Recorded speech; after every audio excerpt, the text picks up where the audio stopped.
Falconers have trained birds of prey since the dawn of time. Practiced with dedication in every region of the world when natural conditions allow it, falconry heritage has been passed from generation to generation over the millennia.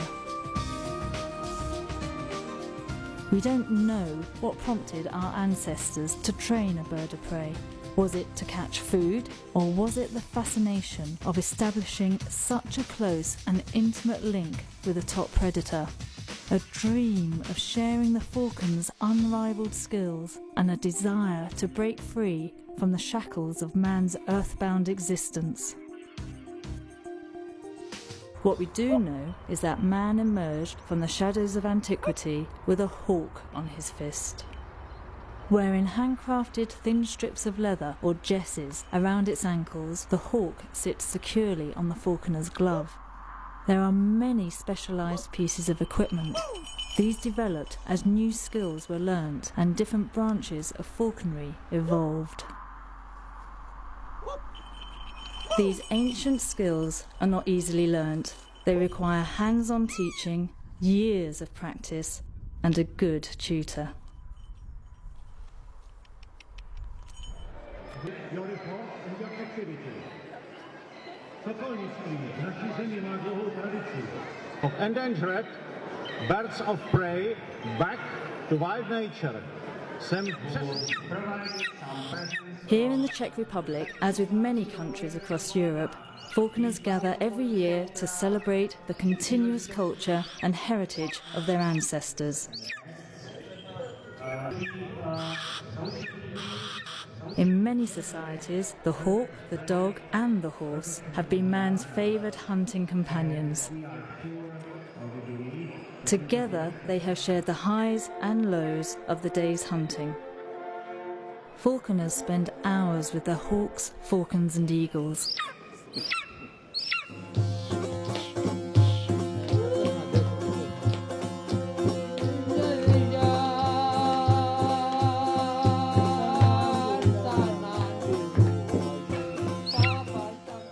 Each is gently introduced to modern life without stress. Over time, the hawk will come to trust its handler, and a bond becomes established. The hawks love to preen and bathe, keeping their feathers in peak condition. Some warm up their engine in preparation for the day's activities. Falconers study the behaviour and welfare of their birds in great depth. In 1250, Emperor Frederick II of Hohenstaufen, himself a dedicated falconer, wrote what we now know as the first proper ornithological text. The art of hunting with birds goes into great depth on the anatomy and diseases of birds and became the foundation of modern avian veterinary science. And his writings on migration and habitat use were the forerunners of modern ethology and ecology. But we don't need to go this far back. There are modern-day clues all around us that demonstrate how the art of falconry has become ingrained in the culture and psyche of many societies. In Middle Eastern culture, one only has to look at the importance of falconry to ruling families to appreciate how important falconry is to Arab society.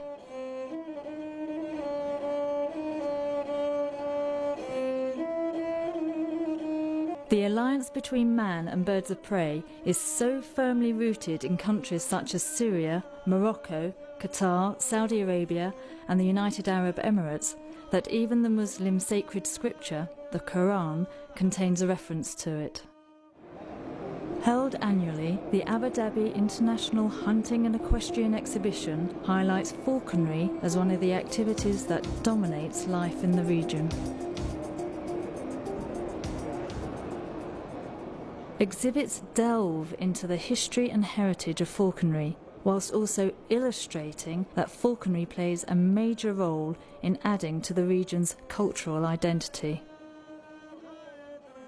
Falconry is an art form in its own right, and from this come other expressions of the passion that is falconry.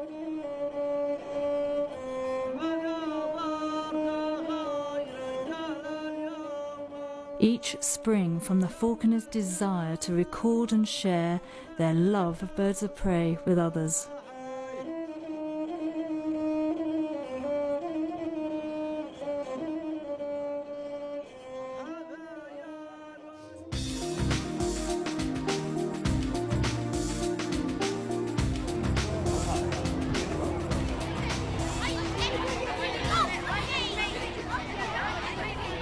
The International Festival of Falconry attracted falconers from over 50 nations, one of which used a rather unusual mode of transport. I'm very proud to be here in the name of Belgium to present actually what we are doing in Belgium during many centuries.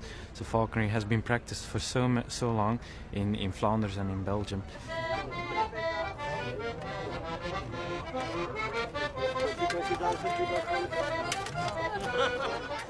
Modern falconry has many uses that benefit modern life and ecology. Here in Madrid, falcons are used to drive off other birds from Spanish airspace, reducing the number of accidents caused by bird strikes. Every day, the lives of thousands of passengers are safeguarded through the efforts of a bird of prey weighing scarcely a kilogram, a falcon trained using the ancient art of falconry. The culture of falconry developed different branches according to the terrain of the countryside. In wooded countries, the true hawks were chosen, fierce-looking birds with piercing yellow eyes and hair-trigger reactions. They can catch a pheasant or a rabbit in short, sharp dashes through the trees. Nowadays, in the hawking field, the falconer needs to be wary of man-made hazards such as wind turbines and pylons. Perseverance is required to overcome obstacles, physical fitness, the ability to keep his head and think quickly, adaptability, teamwork and strategy. Success is not measured by the number of prey animals caught, but by how well the falcon has flown. The cultural tradition that is 4,000 years of falconry living heritage must not be lost. Its practice must continue as an oral tradition. Its art and written knowledge must be celebrated and appreciated. Its place in future conservation must be encouraged.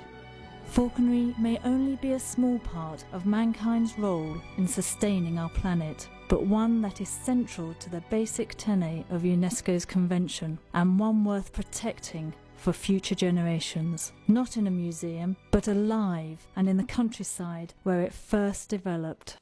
The baton of our falconry culture has been passed down to us from our ancestors. We cannot be the generation who allows it to fall.